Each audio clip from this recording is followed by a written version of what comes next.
नमस्कार दोस्तों, स्वागत है आपका वीएसएम डेयरी फार्म ब्लॉग में। दोस्तों, आज इस वीडियो में हम बात करेंगे पशुओं में होने वाली रिपीट ब्रीडिंग की समस्या को कैसे रोका जाए। दोस्तों, रिपीट ब्रीडिंग की समस्या पशुपालन में एक ब्लैक होल की तरह है, जिसके कारण पशुपालकों को बहुत ही ज़्यादा आर्थिक नुकसान झेलना पड़ता है।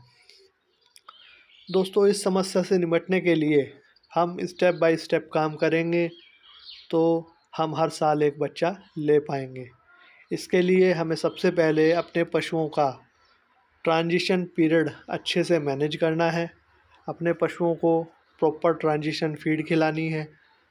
ट्रांजिशन फीड बाज़ार में बहुत सारी कंपनियों की उपलब्ध है।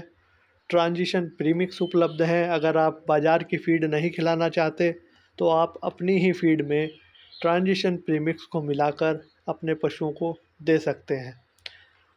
हमारे देश में कई ऐसी जगह भी हैं जहां पर ना तो ट्रांजिशन फ़ीड मिल पाता है, ना ट्रांजिशन प्रीमिक्स पशुपालकों को अवेलेबल हो पाता है। तो ऐसी जगहों पे आप एक अच्छा फ़ीड का इस्तेमाल करें। मेरे पास ट्रांजिशन फ़ीड के बारे में वीडियो है, आप देख सकते हैं। दोस्तों, अगर आपको कोई चीज़ अवेलेबल नहीं होती तो आपने छोटा सा काम करना है। आपने जो भी आप फ़ीड उसको अपने पशु को दे रहे हैं, उसके अंदर से नमक, सोडा और कैल्शियम, ये 3 चीज़ हटा देनी है। पशुओं को आखिरी 20 दिन आप ठीकरी नोसादर 50-60 ग्राम दें। उससे पशु अच्छे से डिकैड हो जाएगा और उसमें ब्याने के बाद समस्याएं कम आएंगी। ये काम करने के बाद दोस्तों, अक्सर देखा गया है कि पशु ब्याने के बाद प्रॉपर जेर नहीं छोड़ता। तो दोस्तों, पशु 4 से लेके 24 घंटे के बीच में नॉर्मली जेर छोड़ देता है। अगर पशु इस समय के दौरान जेर नहीं छोड़ता तो अपने नज़दीकी पशु चिकित्सक के द्वारा उसको एंटीबायोटिक के टीके लगवा दें। कई बार पशु 3 या 4 दिन के अंदर जेर अपने आप छोड़ देता है। एंटीबायोटिक के टीके अगर प्रॉपर लग जाएंगे तो पशुओं के अंदर मैट्राइटिस, एंडोमेट्राइटिस, पायोमेट्रा जैसी समस्याएं नहीं आएंगी। दोस्तों, ये 3 समस्याएं ऐसी हैं जिसके कारण भी कई बार पशु रिपीट होता है। इस समस्या को आप एंटीबायोटिक के द्वारा ख़त्म कर सकते हैं। कई बार दोस्तों देखा गया है कि पशु साइलेंट हीट पे आता है या बार बार हीट पे आता है। ये समस्या अक्सर देखी गई है। तो इसके 2-3 कारण हो सकते हैं। समय से हीट पे ना आने के मुख्य कारण हो सकता है पशुओं के शरीर में एनर्जी प्रोटीन का प्रॉपर बैलेंस ना होना, या copper, cobalt, iodine, vitamin E जैसे तत्वों की कमी। दोस्तों, इसके लिए हम पशुओं को प्रॉपर ट्रेस मिनरल देंगे, उसकी एनर्जी की रिक्वायरमेंट पूरी करेंगे, बाईपास फैट के द्वारा अच्छा प्रोटीन वाला उसको आहार देंगे। तो ऐसे पशु सही से हीट पे आएंगे और उनके गर्भधारण की क्षमता बढ़ जाएगी। दोस्तों, जिनकी हीट प्रॉपर नहीं है उन्हें आपने डॉक्टर से चेक करवाना है। अपने नज़दीकी अच्छे पशु चिकित्सक को बुलाएं और यूट्रस को चेक कराएं। एनिमल में यूट्रस की स्थिति कैसी है, प्रॉपर सीएल बना कि नहीं बना, सर्विक्स मैच्योर हो गई है कि नहीं हो गई, ये भी आपने देखना है। और कई बार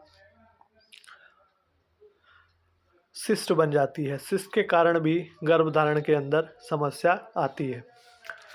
दोस्तों, सिस्ट अगर बनती है तो उसका हार्मोन के द्वारा इलाज किया जा सकता है। तो सबसे पहले अपने वेट से चेक करवा लें जो बार बार जल्दी जल्दी हीट पे आ रहा है। इसके बाद दोस्तों, कुछ 1-2 मैनेजमेंट की प्रैक्टिस हैं, वो आपने प्रॉपर करनी है।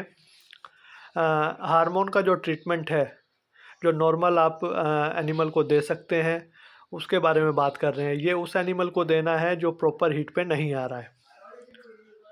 दोस्तों, ये आपके सामने एक चार्ट है। इसमें आप देख रहे हैं कि रिसेप्टाल इंजेक्शन 2.5 से 5 ml 0 डे पे देना है। इसके बाद 7th डे पे एस्ट्रोमेट या वेटमेट 2 ml।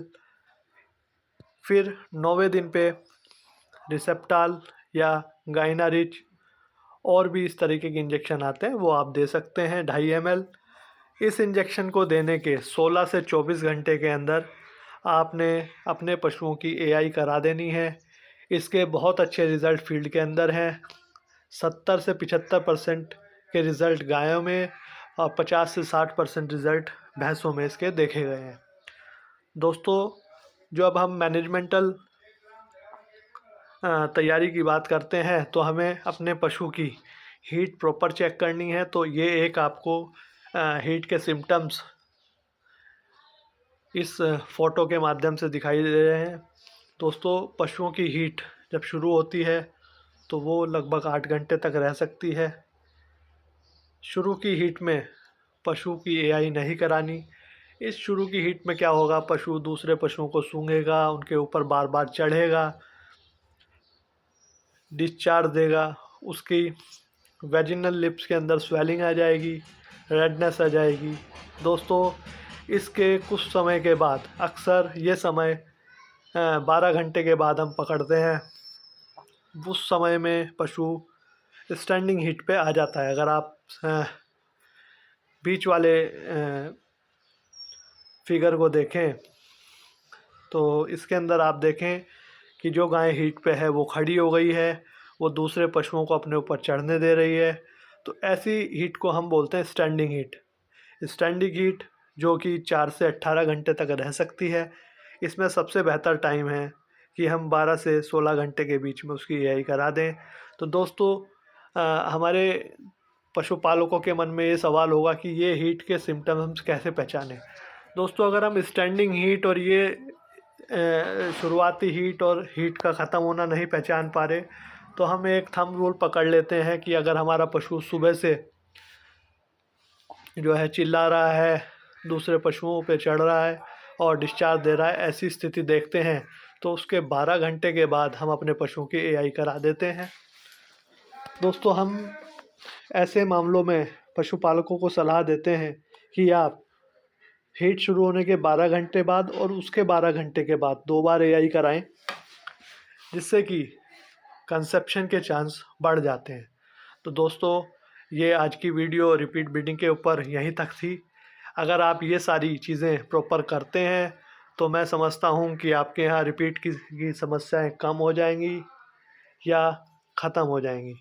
दोस्तों, हर साल बच्चा आएगा तो पशुपालकों को आर्थिक लाभ होगा।